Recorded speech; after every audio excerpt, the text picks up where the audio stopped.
In North Korea, power is tightly controlled. If anyone tried to build their own empire there, it would fail. Here is exactly why. Let us start with something most people do not fully understand. North Korea is not just a dictatorship. It is one of the most complete systems of total control ever built by human hands. Every layer of society, every institution, every person exists to serve one singular purpose: keeping the Kim dynasty in power. And when you understand just how deep that goes, you start to realize why no rival empire could ever take root there. So let us break this down properly, starting at the very top. The Kim dynasty has ruled North Korea since its founding. Kim Il-sung established the system. Kim Jong-il expanded it. Kim Jong-un perfected it.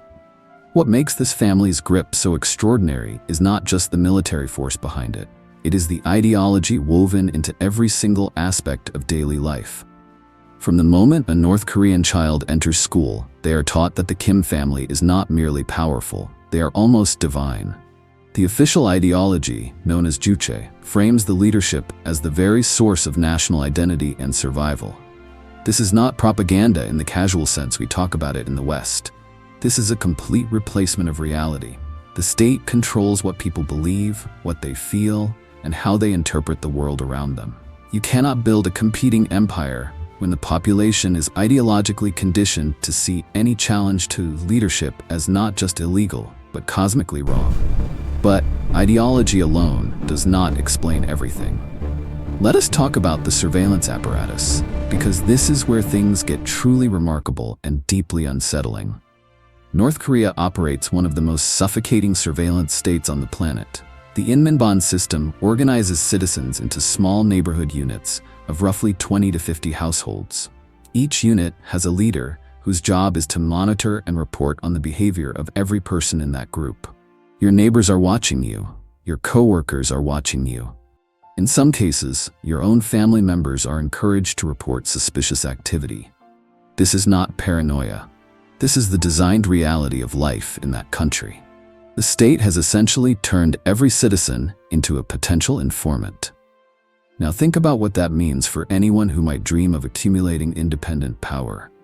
The moment you start gathering resources, building loyalty, or organizing people outside official channels, someone in your network is likely to report it.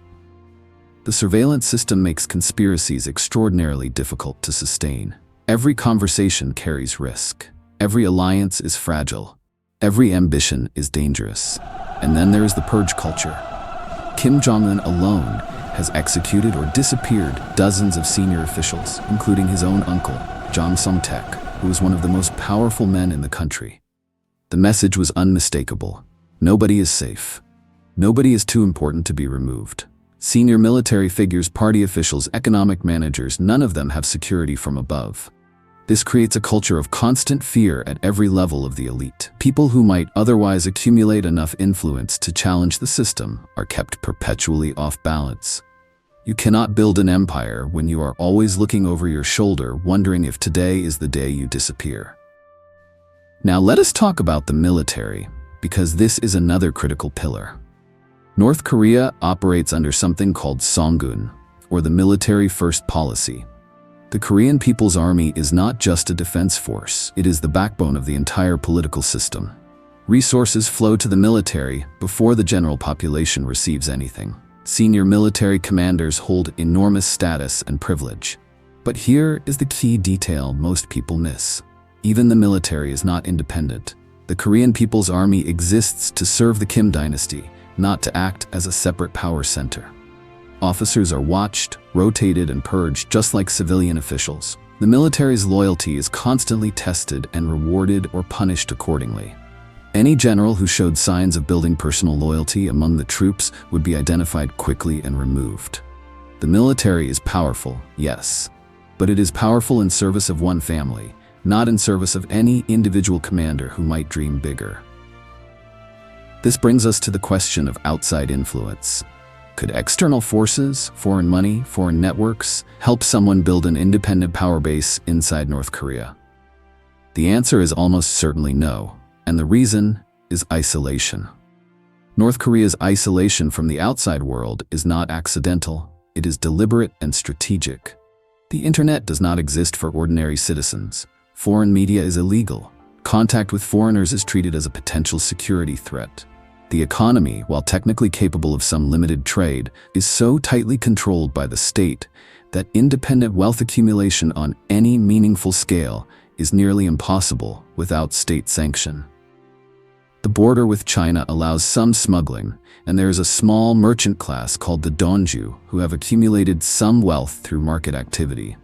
But even these individuals operate within strict limits. They are tolerated because they provide economic utility to the state. The moment any of them were seen as a genuine political threat, the apparatus would crush them without hesitation. This is the fundamental logic of the system. Economic activity, military loyalty, social organization, information flow, all of it circles back to the central authority. There are no independent nodes of power.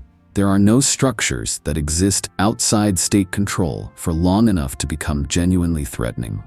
Let us bring this together now, because the full picture is actually more coherent than it might seem from the outside.